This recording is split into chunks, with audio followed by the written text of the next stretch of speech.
Hello, in this video I'm going to be discussing an issue that's commonly heard around the Nissan VQ40DE engine, like with the Nissan Frontier that is behind me and also in the Nissan Xterra. The issue is, as the vehicle is moving, there's enough warm air coming out of the vents to keep the occupants warm. However, when that vehicle is stopped, the air that's coming out cools down or becomes too cold for the occupants inside.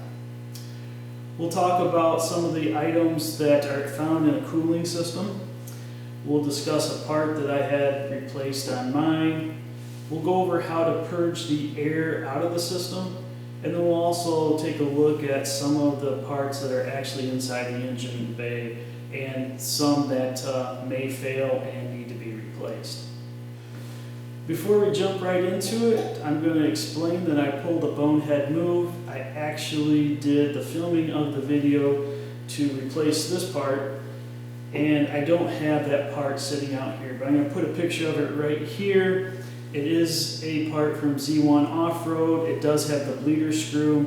There's two reasons why I purchased this part. One, this part is plastic. It's known to break or start to leak over time. So I replaced it because of that, and also because it has that bleeder screw in there, and we'll explain that a little bit more in this video on what that helps me to do. There are two types of coolant systems. One is a pressurized system and the other one is an open system. Now on the VQ40DE, it is a pressurized closed system. We may be more familiar with the open system because it has been around for some time, and the new pressurized system is a little bit more efficient, so it's found on the newer vehicles. Now on the open system, you would have an overflow tank, you'd have a plastic cap, and then the pressure cap here would be spring loaded, and once this system came up to a certain amount of pressure, that cap would release the coolant pressure into the tank, capturing that coolant so that it wouldn't go into the environment. Now on a closed system, what you have is this whole system is pressurized, and you have a pressurized tank and you have a pressurized cap. If you do have a cap on the radiator, it's just a sealant cap and does nothing more. Again, same concept. When the pressure builds up in here, the cap releases that pressure once it gets to a certain point. The systems pretty much, do the same operation. You have the same components, other than the differences between the closed and the open system. Let's move on to talk about purging the air inside a cooling system. All of the air needs to come out in order for the cooling system to work efficiently. And the issue where you're parked at a stoplight or a stop sign and you start to feel cold air, that's a good indicator that you still have air in the system and not enough coolant. So the way to get air out of the system, there's multiple ways that you can do this. One is the best way, and that's purchasing a air purge pump. Now that device will remove all the air. It sits right on top of the radiator where the cap is, and you hook it up to your air compressor, and that removes all the air in the system. Now if you don't have one of these, there is another way that you can do this. Is some vehicles have a bleeder screw. If you're finding the information in this video helpful, go ahead and give us a like. Or better yet, subscribe, and you'll get the latest notification of videos when they come out. Thank you. Screw that you can use, and unfortunately on the VQ40DE it doesn't have that bleeder screw, and like I said, I did purchase one and I went ahead and replaced the part already. We'll take a look at that here in a second. The other way that I've seen this completed is by elevating the front of the vehicle, putting it on an incline, removing the radiator cap, putting a funnel in there, and then filling that funnel up with coolant. Now here's a simple demonstration. If the bottle is the car, we have the radiator, the engine, and the heater core. And what they're trying to do is to get the air back here out. So when lifting it, like this, the air is being pushed this way, and the air wants to come out up here, but as you can see, you still need to add that funnel and coolant in order to do that. Now, water seeks its own level, and that's why that process works. Now, if you do have a bleeder screw, with what I'm going to show you, is you don't have to and you don't want to put your vehicle on an incline in order to do that, because then using that bleeder screw, all of that coolant would come out of the bleeder screw.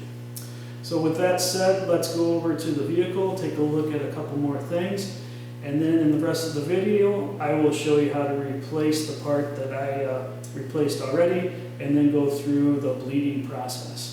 Upcoming in the video, you'll see me replace this part, but what I wanted to point out and have a demonstration for you is that the top of that bleeder screw and the top of the radiator are level.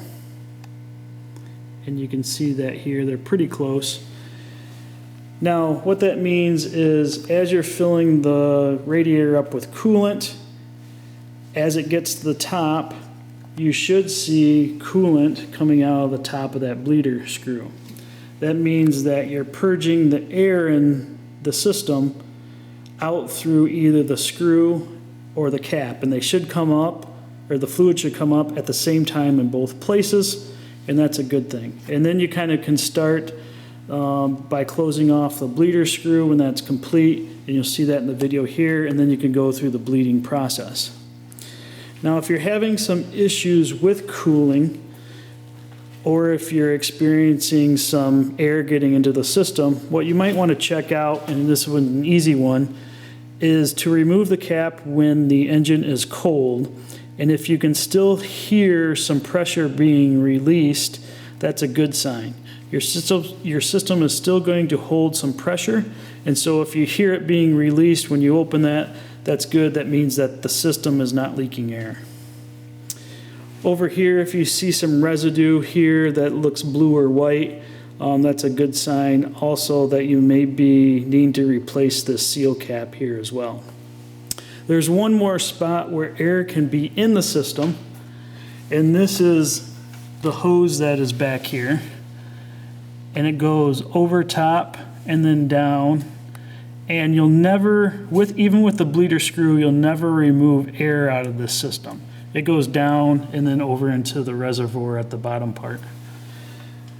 This is supposed to be an automatic bleeding system, but I don't think it works very efficiently. And so you might have some air that's trapped in here that doesn't get removed. Now, over time, maybe that will be the case. We'll have to see here. I just did my bleeding a couple days ago, so I've been running the truck and everything seems to be going just fine.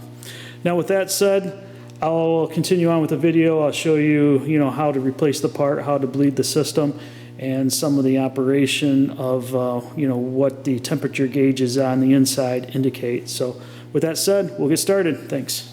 On the rider side of the truck, the heater core hose that comes out and into the engine bay, the plastic piece right there is what I'm going to be replacing. However, I've got to remove my oil catch can, its hoses, its fittings, and get rid of those before I tackle removing this piece. Now that I have those clamps off, I should be able just to gently pull the hoses off and this piece. But I want to be careful because this hose here that goes into the reservoir tank, this plastic piece can break as well. I don't have the part for this yet, so I want to be really careful making sure that I don't, pull on this too much. I have some rags to catch some of the coolant, and then I have a oil pan at the bottom so that I can catch the rest of that if needed.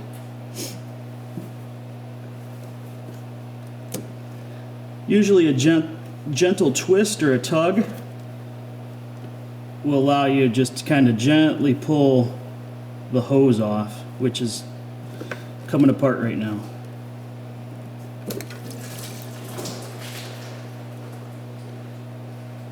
There wasn't too much coolant in there that came out, but just enough. So now that the hose is off, the back side, I need to pull it off this front side here. And hopefully I can just twist it off. We're going to be reusing these clamps.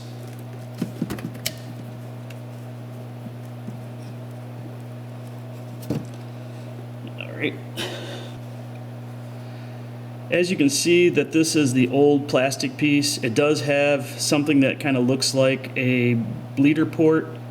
I know on the Nissan Z, Pathfinder, and Navara, they do have these plastic pieces as a bleeder valve. For whatever reason, they didn't put it on the Frontier. Maybe the thought was it was an automatic bleeding system, and for whatever reason, that doesn't seem to be the case. So this one's going to go in, and of course, this is all metal, and this plastic usually breaks, and so it's pretty cheap insurance just to replace it, and it comes with a bleeder valve, which is a plus.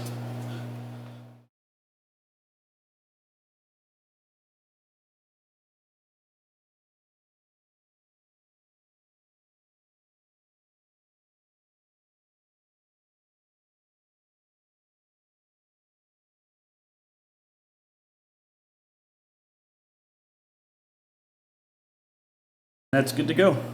Now that I've completed bleeding the air through the bleeder screw, filling up the radiator, double checking the reservoir to make sure that that is full as well, I'm about an inch over the max line on that, and that's going to be okay. Now it's time to start the vehicle, get it up to temperature, and then finish this process.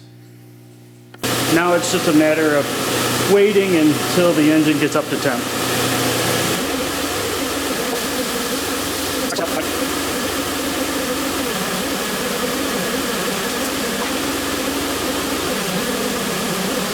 Now it's a good time to put the cap back on the radiator. The truck is up to temperature.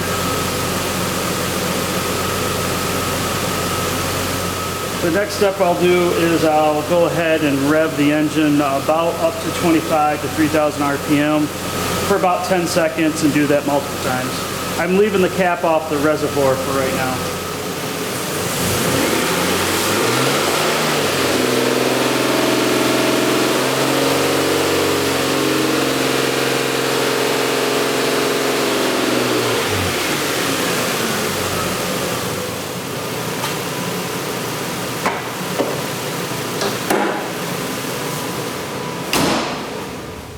Checking the temperature inside the truck. It looks like it's right around 140. We'll go for a test drive. What I'm going to do is park on a little decline so that all of the radiator fluid is towards the front of the engine, and I'll make sure that we're still reading good numbers here. I've driven it around a little bit, and the gauge is right where it needs to be. Of course, it doesn't have any numbers, thanks Nissan. And then also on the temperature gauge, it's just a little bit under 150, so that's really good. I am parked on a decline right now. I'm just going to sit here for a while and make sure that the temperature gauge doesn't fluctuate. All right, we've been idling here for about 10-15 minutes. The temperature gauge looks really good.